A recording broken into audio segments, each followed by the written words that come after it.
falar com vocês. Eu comecei a minha carreira lá em Bauru, em São Paulo. Tem alguém de Bauru aí? Tem? Bauru. Então, comecei a minha vida lá em Bauru, em São Paulo. Minha primeira profissão foi eletricista aprendiz da Rede Ferroviária Federal. Meus pais, meu pai era servente do IBC, do Instituto Brasileiro do Café, lá em Bauru, aquele cara que limpa o chão, corta grama, faz café. Minha mãe era escriturária da Rede Ferroviária Federal e eu tive que começar a trabalhar cedo, então minha primeira profissão foi essa, eletricista aprendiz da Rede Ferroviária Federal. Então eu ia muito para o clube lá de Bauru, via os aviões pousarem, decolarem, isso era a minha vida lá no final de semana. Era menina. E foi assim, olhando esses aviões, que eu me inspirei para entrar para a Força Aérea Brasileira. Então fiz a prova para a Academia da Força Aérea, fui para a Academia, 4 anos de curso como cadete, fui para Natal, no Rio Grande do Norte, fiz curso de caça, depois fui do 3º e do 10º Grupo de Aviação em Santa Maria, no Rio Grande do Sul, Esquadrão Centauro. Trabalhei lá durante 4 anos e aí eu decidi fazer uma abertura na minha carreira. Fui para a engenharia, então fiz a prova do ITA, vestibular do ITA, Instituto Tecnológico Aeronáutico, de São José dos Campos. Entrei na engenharia aeronáutica lá, fiz 5 anos de engenharia aeronáutica e depois eu juntei os dois lados, né, a parte operacional com a parte técnica de engenharia, e me tornei um piloto de testes de aviões. Então era piloto de testes da Força Aérea, lá no CTA, em São José dos Campos, durante alguns anos, e fui para Monte Rei, depois tive um convite também na Força Aérea, para ir para a Naval Postgraduate School, uma escola de pós-graduação da Marinha Americana, em Monte Rei, perto de São Francisco, na Califórnia. Fiz o mestrado lá, comecei o doutorado. No meio do doutorado, o Brasil entrou no programa da Estação Espacial Internacional e eu não sabia nada disso, eu estava estudando lá, mas não sabia. Aí o meu irmão, lá de Bauru, ele me mandou um e-mail com um edital de convocação para um concurso público que foi feito pela Agência Espacial Brasileira e a COP, na UFRJ. Qualquer pessoa pudesse se inscrever, se tivesse ali os requisitos necessários. E eu tinha todos os requisitos, fiquei sabendo através desse e-mail, me inscrevi. Fui selecionado pela Agência Espacial em 1998, e então faz 12 anos que eu estou nessa profissão. Então, depois da seleção, fui para Houston, no Texas, na NASA, no Johnson Space Center. Fiz o curso de astronauta, foram 2 anos de curso, me formei em 2000, dezembro de 2000. Desde lá, então, fiquei aguardando a escalação.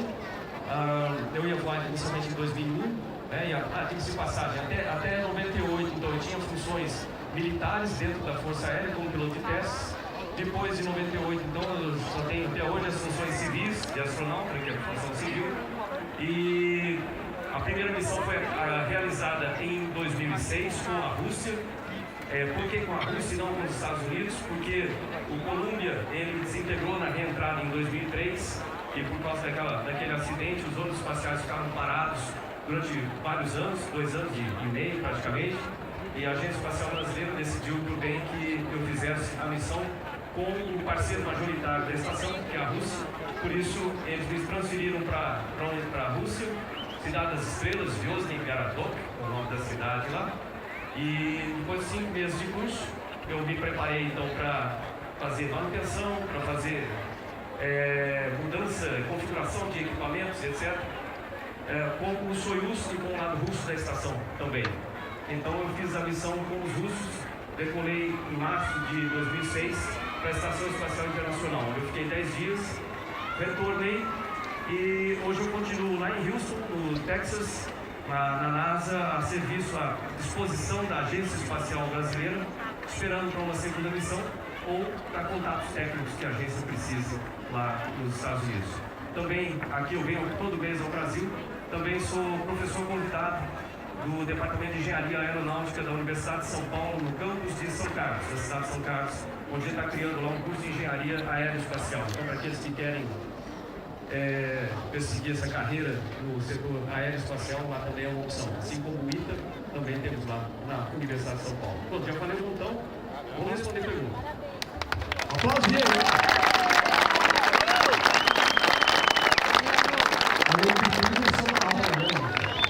Essa aqui é boa. Qual foi a sua sensação quando o foguete subiu para o espaço? Olha pra cá. É a seguinte: depois que você treina muito, né, você treina um bocado para aquele momento ali, para como você vai suportar, como você vai trabalhar naquele momento. Claro. De repente você está sentado dentro de um foguete de 49 metros de comprimento, que é o Soyuz tem 49 metros de altura, mais ou menos um prédio de 16 andares, algo assim, com 200 toneladas de combustível nas suas costas, pronto para acender. Você e os seus dois companheiros, as próximas pessoas são a 5 milhas de distância, caso aconteça uma explosão, não atinja outras pessoas. A minha família estava lá assistindo. E depois você termina os procedimentos, você tem 3 minutos ali aproximadamente, depende de ter um probleminha de comunicação, e tem um pouco mais do que isso. Mas você tem alguns minutinhos em que você só tem que esperar. Aí você lembra de tudo, você lembra da família, lembra dos filhos, lembra do Brasil, lembra de uma série de coisas. E as pessoas perguntam, dá medo? Né? Todo mundo, normal você imaginar isso. Lógico que dá medo. Dá medo. Você sabe o risco que você corre, mas você sabe por que você está ali. Eu tinha 3 bandeiras comigo, eu tinha uma bandeira nessa posição no meu braço, eu tinha uma bandeira embaixo do painel que eu tinha colocado ali, e tinha uma bandeira pintada do lado de fora do foguete. Eu não sabia se alguém estava vendo ou não, porque você fica em quarentena, você não sabe o que está acontecendo no restante do mundo, mas tinha uma energia assim que dava quase para pegar com a mão, sabe? Uma coisa muito positiva, muito gostoso de sentir. Eu sabia que alguém estava torcendo para aquilo dar certo.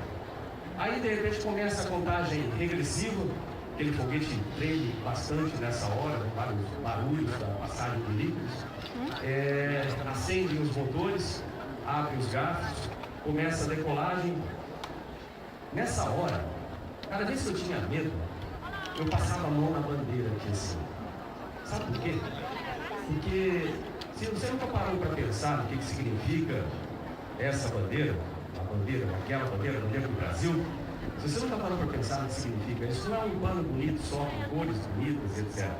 É uma bandeira que representa a nossa história, representa a nossa cultura, a nossa tradição, representa um monte de gente no passado que já deu a vida para que a gente tivesse o país que a gente tem hoje, que embora ele tenha muita coisa para ser melhorada, mas é uma boa oportunidade para a gente fazer alguma coisa também para melhorar esse país.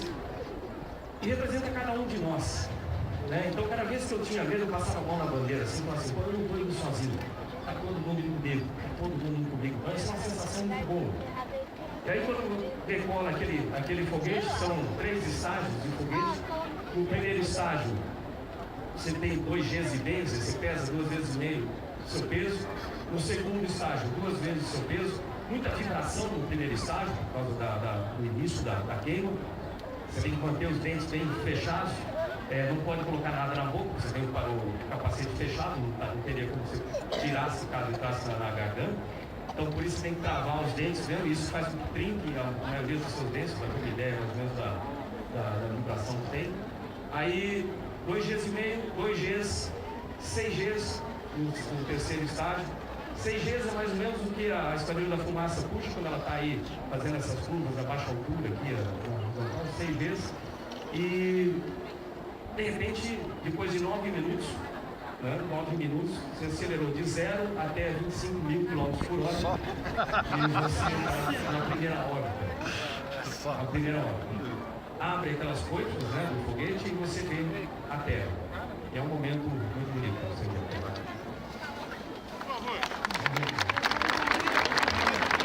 Eu queria lembrar, nós distribuímos aí eu não interrompendo a sua pergunta, tá? Mas seguir uma sequência aqui que eu acho justa e o raciocínio.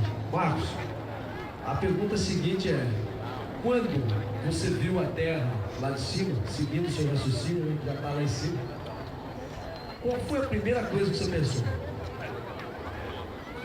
Bom, isso é o seguinte, né? Para falar isso, a primeira coisa que eu pensei, eu tenho que contar um pouco a história lá de trás.